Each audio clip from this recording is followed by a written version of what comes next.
அனைவருக்கும் வணக்கம். காமராசரின் அறிவு. காமராசரின் சிறு வயதில் அவருக்கு நல்ல கருத்த சுருண்ட தலைமுடி காணப்பட்டது. காமராசரின் பாட்டி பார்வதி அம்மாள் தனது பேரன் காமராசனுக்கு பெண்களைப் போலவே சடை பின்னி அதில் பூ வைத்து பள்ளிக்கு அனுப்பி வந்தார். அத்துடன் காமராசருக்கு வெள்ளைக்காரர்களைப் போலவே உடையையும் அணிவித்து அழகு பார்ப்பாள். ஆம், அக்காலத்தில் ஆண்கள் பெரும்பாலும் காலர் வைத்து தைக்கப்பட்ட சட்டையை அணிவது வழக்கமில்லை. ஆனால் காமராசருக்கு ஆங்கிலேயர் போலவே காலர் வைத்து தைக்கப்பட்ட சட்டை, சிவப்பு நிற டை, வெள்ளை நிற கால் சட்டை, சாம்பல் நிற கோட், நல்ல பளபளப்பான பூட்ஸ் போன்ற அனைத்தும் அவரது பாட்டி அணிவித்து பள்ளிக்கு அனுப்பி வைத்தார்.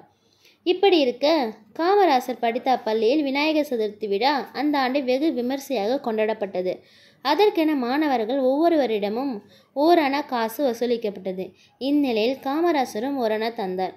பூஜை முடிந்த மாத்திரத்தில் ஆசிரியர் தனது மாணவர்கள் அனைவருக்கும் பிரசாதம் தந்தார்.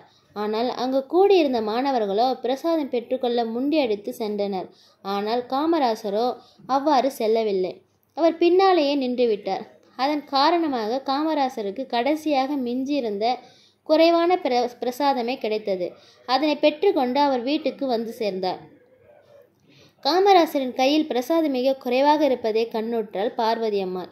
உடனே அவள் காமராசரிடம், ஏண்டா காமாட்சி, எல்லா பிள்ளைகளைப் போலத்தானே நீயும் கூட ஓரணா கொடுத்தாய்? மற்ற பிள்ளைகளெல்லாம் நிறைய பிரசாதம் வாங்கி வந்திருக்கும் போது நீ மட்டும் ஏன் குறைவாக வாங்கி வந்திருக்கிறாய் என்று கேட்டார். அதற்கு மறுமொழியாக காமராசர், எல்லா மாணவர்களிடமும் ஒரே மாதிரி காசு வாங்கினோம். அதனால் எல்லோருக்கும் சமமாக பிரசாதம் தர வேண்டும் என்ற அந்த பொறுப்பு ஆசிரியருக்கு இருக்க வேண்டும். அவர் மாணவர்களை வரிசையில் நிறுத்தி வைத்து பிரசாதம் வழங்கியிருக்க வேண்டும். ஆனால் அவர் அவ்வாறு செய்யவில்லை என்றார். அக்கணம் காமராசரின் இந்த அறிவார்ந்த பேச்சை கேட்ட அவரது பாட்டி அவரை வியந்து பாராட்டினார். அத்துடன் தனது பேரன் எப்போதுமே நியாயத்தின் பக்கம் நிற்பவன் என்பதையும் புரிந்து கொண்டார். நன்றி, வணக்கம். தொடரும்.